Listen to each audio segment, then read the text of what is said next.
Excuse me. বলছি ভাই, আমরা মিচ ফাউন্ডেশন থেকে এসেছি রেখাদির সাথে দেখা করতে। কাইন্ডলি ওনাকে একটু ডেকে দেওয়া যাবে? ও আচ্ছা, আপনারা একটু দাঁড়ান, আমি ওনাকে গিয়ে ডেকে দিচ্ছি।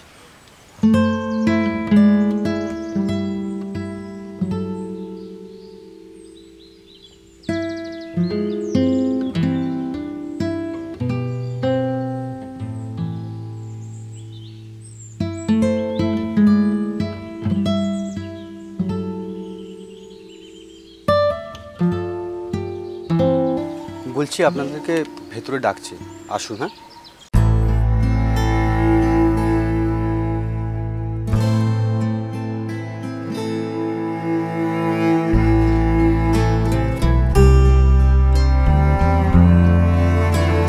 নমস্কার দিদি, আমি মৌলি সেনগুপ্ত, মিচ ফাউন্ডেশন থেকে এসেছি।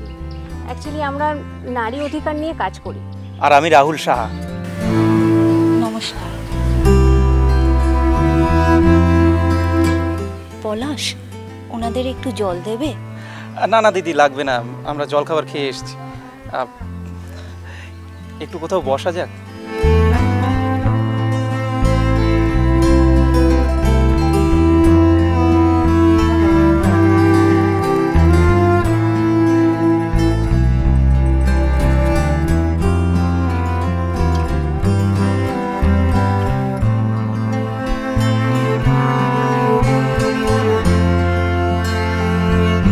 রেখাদি, তুমি তো জানো আমরা নারী অধিকার নিয়ে কাজ করি।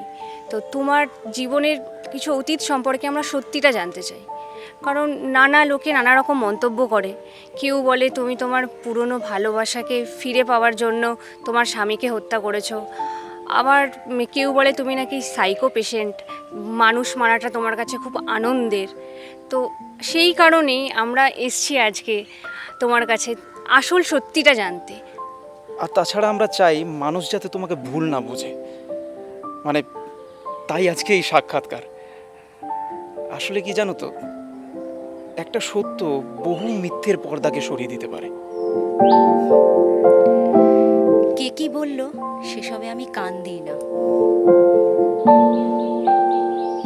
সেদিন যা করেছিলাম আমার মেয়ের আর আমার ভালোর জন্যই করেছিলাম।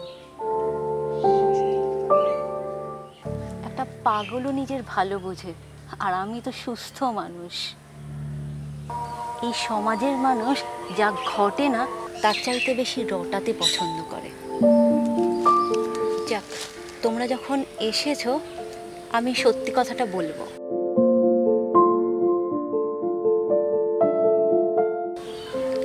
সেই দিন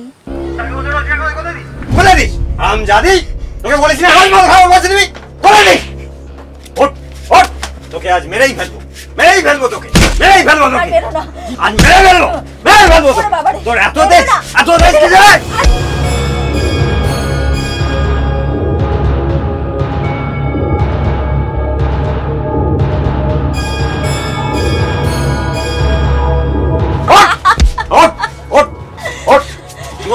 পয়সা দিবি না, পয়সা দিবি না, পয়সা দিবি না, হ্যাঁ পয়সা দিবি না। বলেছিলাম না বাপের বাড়ি থেকে টাকা আনবি, আজ মেরে ফেলবো, মেরে ফেলবো। তোর এত দেশ, এত দেশ কি জানে? বাবা বাবা, মাকে মেরো না। বাবা বাবা, মাকে মেরো না।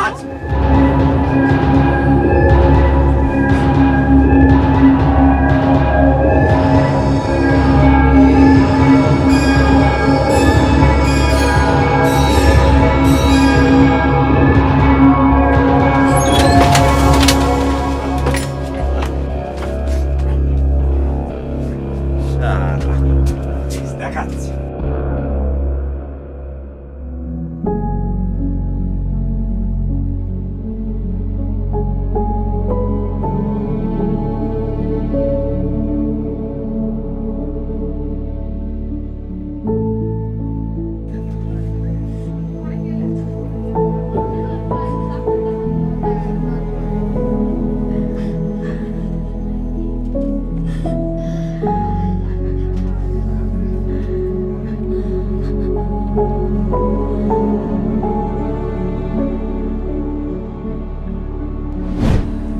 আচ্ছা দিদি, তোমার স্বামী তোমার উপর অত্যাচার করতো কেন? দেখ, তোর কপালে যা ছিল তাই হয়েছে। এখন তোকে ওই স্বামীকে নিয়েই ঘর করতে হবে। আমিও তো তোর বাপকে নিয়ে ঘর করছি। জানিস না সে কেমন মানুষ? আমি ওই হারামির বাচ্চাকে নিয়ে ঘর করতে পারবো না।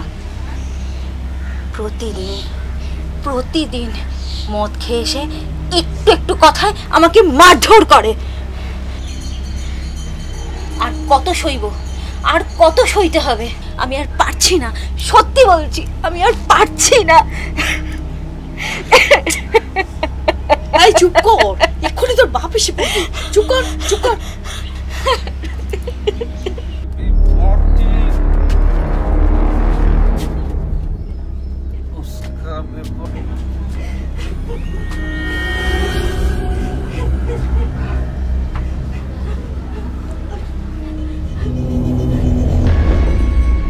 কি হয়েছে?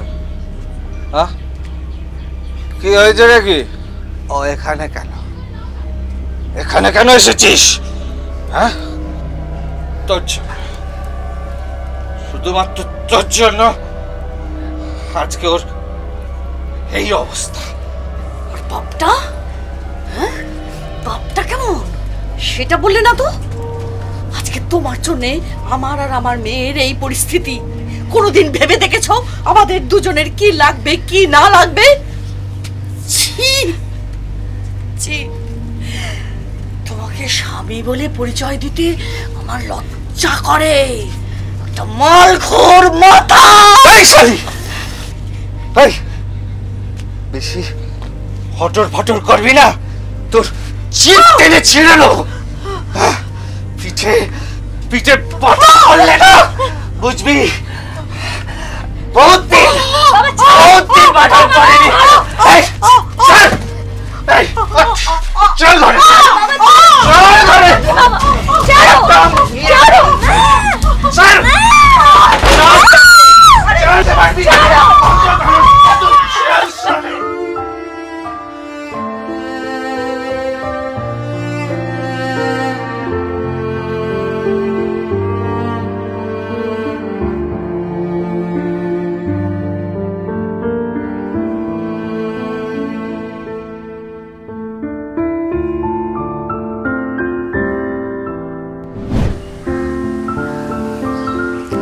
জানেন দিদি, একদিকে শ্বশুর বাড়ির যন্ত্রণা, অন্যদিকে বাপের বাড়ির যন্ত্রণা।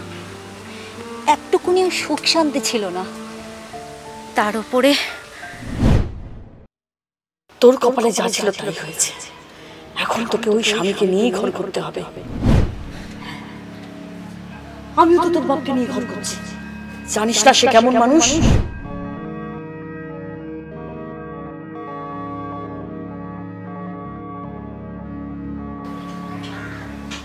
মা মা খিদে পেয়েছে। খিদে পেয়েছে মা?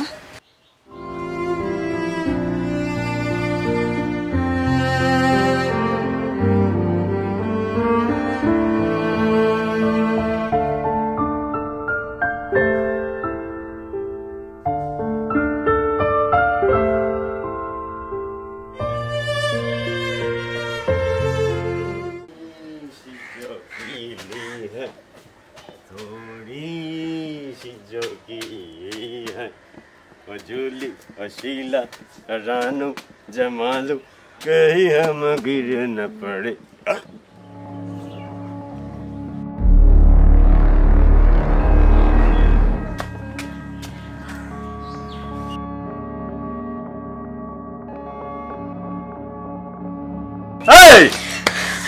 আলি, তুই তো বাপের বাড়ি চলে গেছিলিস, আর ফিরে এলি কোন দুঃখে?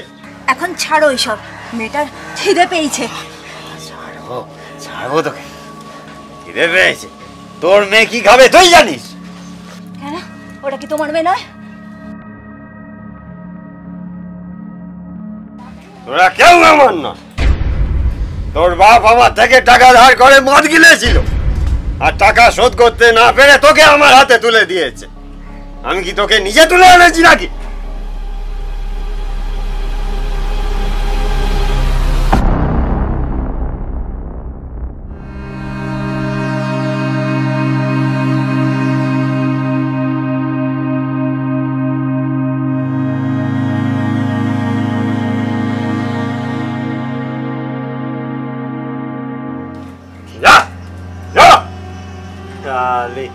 ভাগাড়ে যাবি, যা।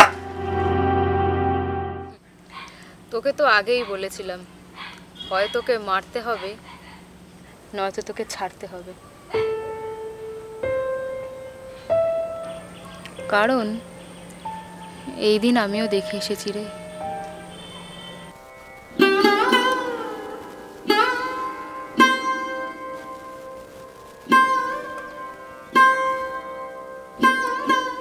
আচ্ছা, তোর শরীরে অনেক আঘাতের চিহ্ন আছে, তাই না রে? সারা শরীর খুলে দেখানোর থাকলে দেখাতাম রে।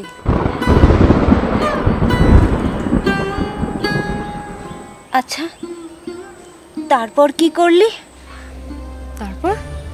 তারপর কি, শুয়োরের বাচ্চাটাকে মেরে কুপিয়ে গঙ্গার জলে ভাসিয়ে দিয়েছি।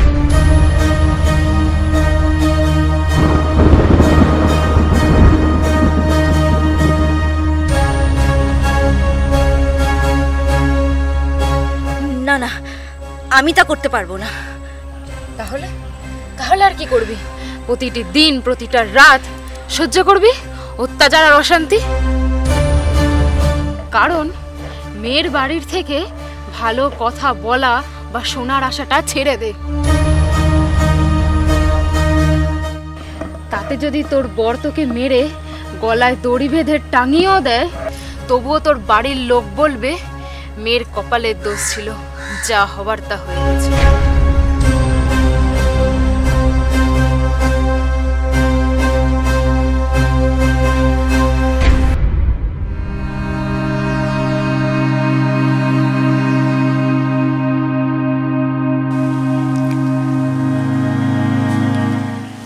তারপর কি হলো? ওই দিন তো ভাবতেও পারিনি এরকম একটা কিছু হয়ে যাবে।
কে রে শুয়োরের বাচ্চা?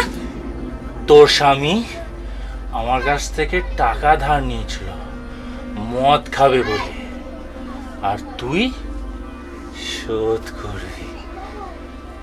চল ঘরে চল। ঘরে চল। ছাড় আমাকে, ছাড় আমাকে, ছাড় আমাকে, আমি যাবো। ছাড় আমাকে, ছাড় আমাকে, ছাড় আমাকে, ছাড়। দরজা খোলো, ছাড়ো আমার মাকে, ছাড়ো, ছাড়ো।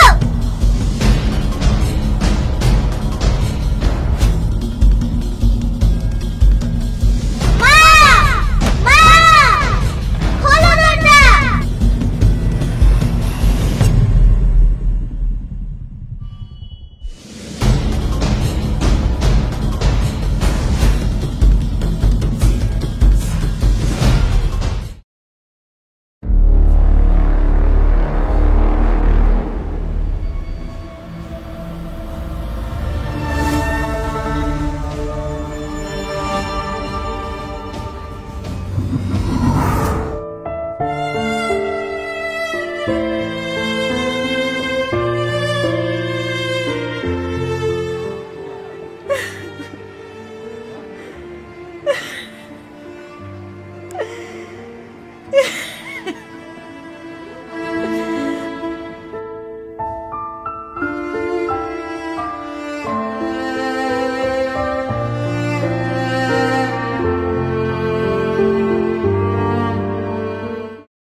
হয়েছে?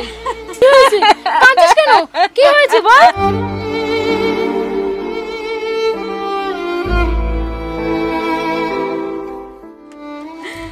আমার আর কিছু ভালো লাগছে না রে, আমাকে তুই বাঁচা।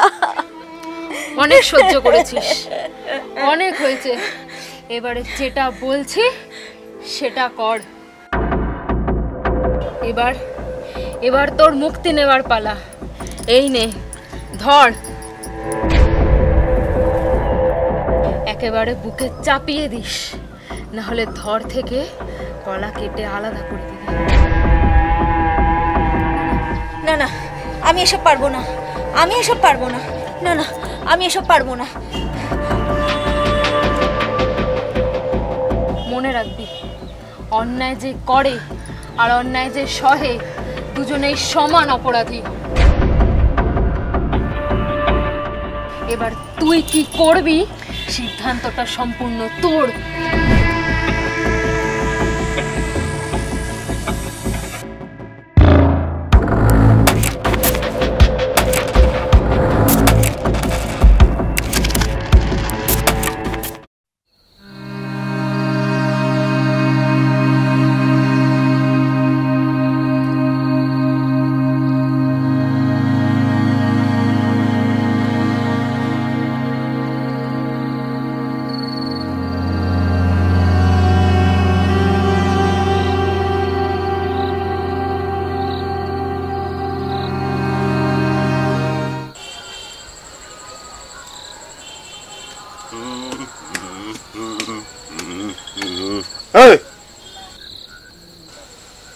চল ভাত দিবি, চ।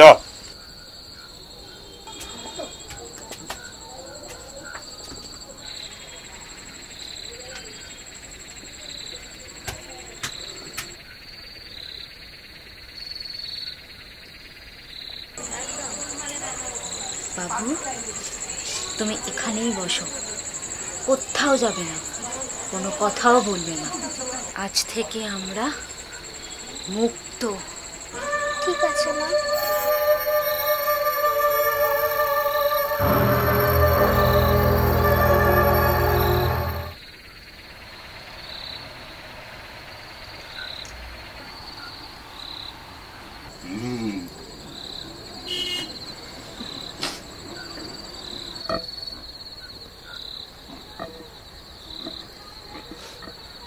আজ সারা নেশাটা মনে হচ্ছে একটু বেশিই চড়ে গেছে। শালা যত সব।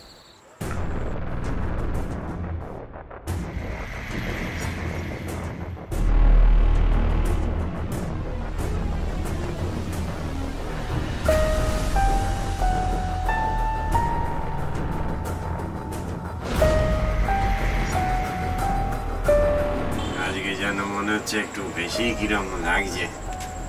আরে শালা রোজই তো গেলি, আজ কি এমন?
বলবো তো, আগে আমার কাজ হোক, তারপর।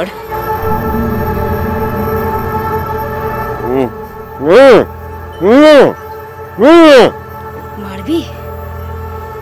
আয় মার আমাকে, আয় মার আমাকে, মার আমাকে। আয় আয় আয়। পারবি না, পারবি না মারতে।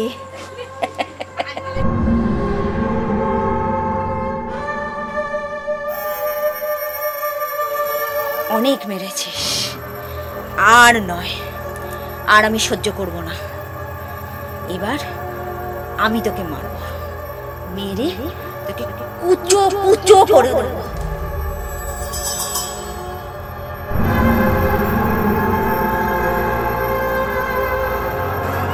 ভয় পাচ্ছিস? ভয় পাচ্ছিস? আমিও ভয় পেয়েছিলাম জানিস। ছেড়ে দে, ছেড়ে দে, ছেড়ে দে বউ আমার। ছাড়বো তো, তোকে মুক্ত করবো এবার।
তুমি দিদি ঠিক করেছো একদম। তোমার জায়গায় আমি থাকলে আমিও এটাই করতাম।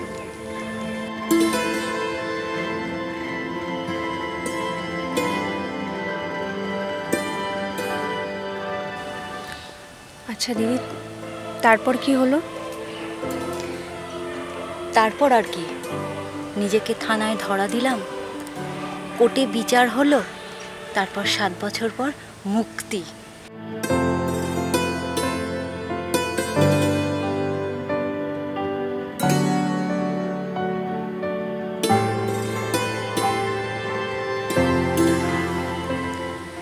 সমাজ অত সহজে মেনে নেয়নি আমায়, তাই এই বাগান বাড়িতে কাজ করে নিজের সংসারটুকুনি চালাই।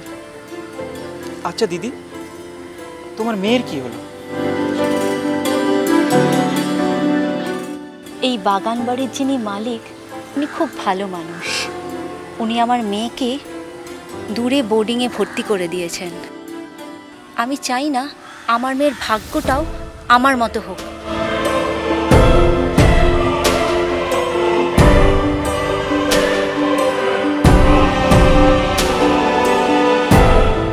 আজ তোমার সাক্ষাৎকারটা পেয়ে খুব ভালো লাগলো আমাদের। একটা জিনিস খুব ক্লিয়ার, জানো তো, মেয়েরা বিয়ের আগে যেমন নিজের বাবার মুখের দিকে তাকিয়ে নিজের সমস্ত স্বপ্নকে মাটি চাপা দেওয়ার ক্ষমতা রাখে, সেরকমই বিয়ের পর আবার সন্তানের মুখের দিকে তাকিয়ে নিজের সমস্ত দুঃখ কষ্ট ভুলে নিজেকে আবার বাঁচিয়ে রাখার ক্ষমতা রাখে।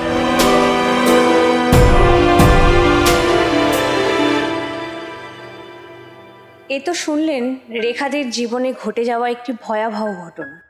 যখন শত অত্যাচার সহ্য করে দেওয়ালে পিঠ থেকে গিয়েছিল তার, এমন সময় রেখাদি তার স্বামীর গলা কেটে খুন করে। কি ভাবছেন এ এক নতুন ঘটনা? একেবারেই নয়। প্রতিদিন যে শত শত ঘটনা ঘটে আমাদের পৃথিবীর বুকে, তার মধ্যে নারী নির্যাতন হলো সব থেকে বেশি ঘটে যাওয়া ঘটনা। একজন নারী কখনো মা হয়ে, কখনো বউ হয়ে, কখনো বোন হয়ে, আবার কখনো বা মেয়ে হয়ে এই সমাজে আমাদের পরিবারকে আগলে রেখেছে।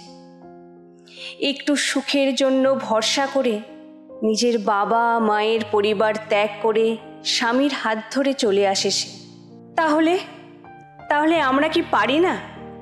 আমরা কি পারি না তাদের যোগ্য সম্মান দিতে? যেদিন কন্যা জন্মালে বিষাদ নেমে আসবে না কোনো পরিবারে,